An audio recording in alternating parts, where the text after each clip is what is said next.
Nous sommes le dimanche 30 octobre 1938 et la nuit commence tout juste à tomber. Il est un peu plus de 20 heures.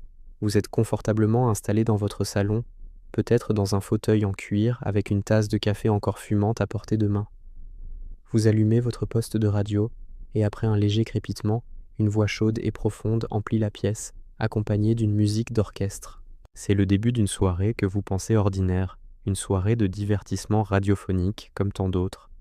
La voix du présentateur résonne. Bonsoir, mesdames et messieurs.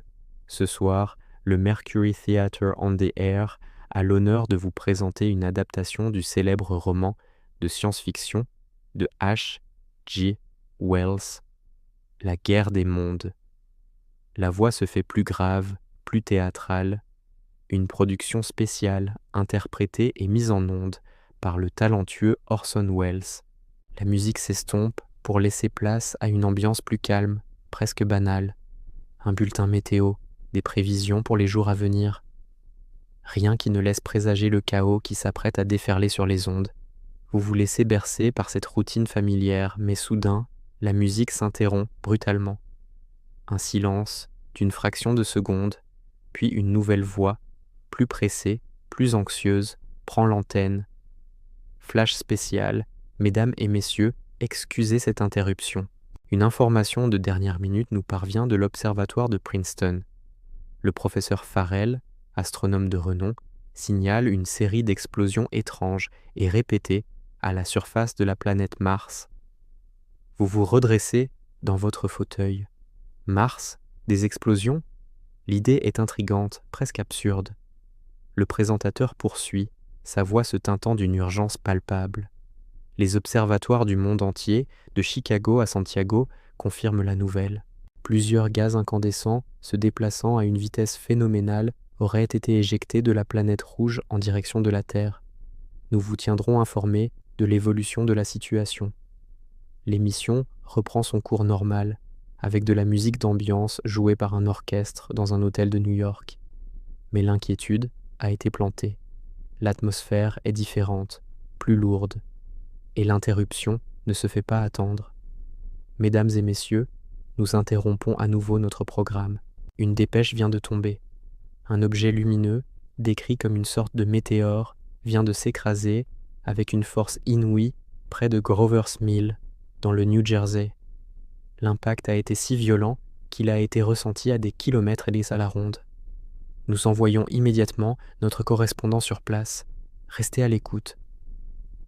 La tension est maintenant à son comble. Ce n'est plus une simple observation astronomique lointaine. C'est un événement concret, ici, sur le sol américain. La radio, votre seule fenêtre sur le monde, est devenue le théâtre d'un drame en direct. La connexion est établie avec le correspondant, un certain Carl Phillips. Sa voix, haletante, est couverte par un bruit de fond confus, des cris, des sirènes. Ici Carl Phillips, en direct du comté de Grover's Mill, New Jersey. C'est indescriptible. Je suis au milieu d'une foule immense, tenue à distance par la police. Devant moi, dans un cratère fumant, se trouve l'objet.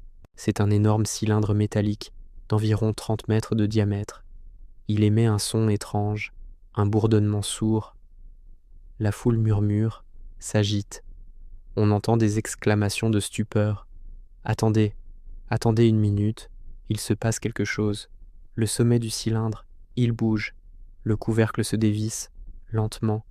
Il y a une lumière à l'intérieur. Oh mon Dieu! La voix de Phillips se brise, mêlée de terreur et d'incrédulité.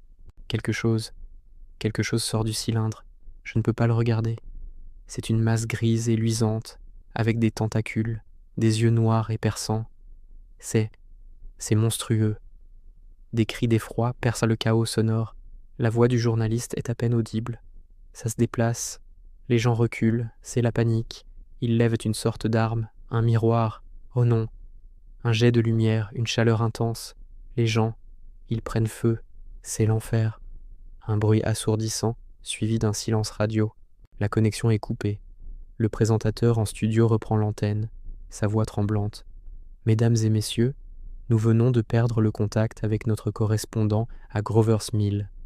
Nous ne savons pas ce qui s'est passé. Des témoins, qui ont pu fuir affirment qu'une chaleur brûlante se propage, détruisant tout sur son passage. L'armée est en route. L'annonce qui suit glace le sang. Le gouverneur du New Jersey vient de décréter la loi martiale.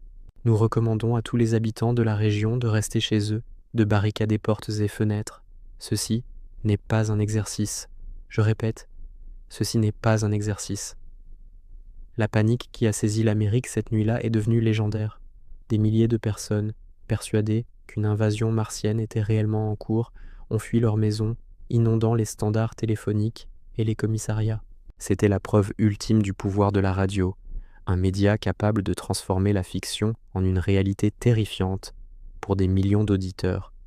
Le lendemain, Orson Welles dut s'excuser publiquement, affirmant n'avoir jamais eu l'intention de provoquer une telle hystérie collective.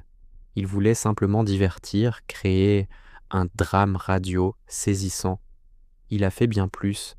Il a révélé la crédulité humaine et la puissance d'une narration bien menée. L'émission s'était terminée sur une note bien plus calme, une fois le drame passé, pour ramener les auditeurs à la réalité. Imaginez l'animateur, après une longue pause, reprenant la parole avec une voix douce, presque philosophique. Mesdames et messieurs, ce que vous venez d'entendre était une fiction, une simple pièce radiophonique inspirée par l'imagination de H. G. Wells. Rien de plus qu'un jeu. Si, pendant 1 heure, nous avons réussi à vous faire douter, à vous faire trembler, alors notre travail est accompli. La voix se fait plus intime, comme un secret partagé avec chaque auditeur. Cette soirée nous rappelle une chose essentielle, la plus grande peur est celle de l'inconnu, et parfois, il suffit d'une voix dans le noir pour la faire naître. Souvenez-vous, la peur n'est qu'un mirage, et la radio, un miroir qui la reflète, la déforme et l'amplifie. La musique du début revient, douce et apaisante. Nous espérons que vous avez apprécié ce voyage au cœur de l'imaginaire. Bonne nuit et faites de beaux rêves. Cette histoire, bien plus qu'une simple anecdote, est un avertissement intemporel sur le pouvoir des médias et notre propre capacité à distinguer le vrai du faux. À une époque où les informations, réelles ou fabriquées, nous parviennent en un instant, le canular de Wells résonne avec une force particulière. Il nous interroge sur notre esprit critique, sur la confiance que nous accordons aux voix qui nous parlent. La guerre des mondes n'était pas qu'une pièce de théâtre radiophonique. C'était une expérience sociale à grande échelle, une leçon magistrale sur la psychologie des foules et l'art de la narration. Une nuit où des millions de personnes ont cru que la fin du monde était diffusée en direct. Merci beaucoup d'avoir regardé cette vidéo jusqu'au bout. J'espère que ce retour dans le temps vous a plu et vous a fait réfléchir. Si c'est le cas, n'hésitez pas à laisser un pouce bleu pour soutenir la chaîne. Et surtout, abonnez-vous et activez la cloche pour ne manquer aucune de nos prochaines histoires. Votre soutien est essentiel pour continuer à explorer ensemble ces récits fascinants qui ont marqué notre histoire. À très bientôt pour une nouvelle vidéo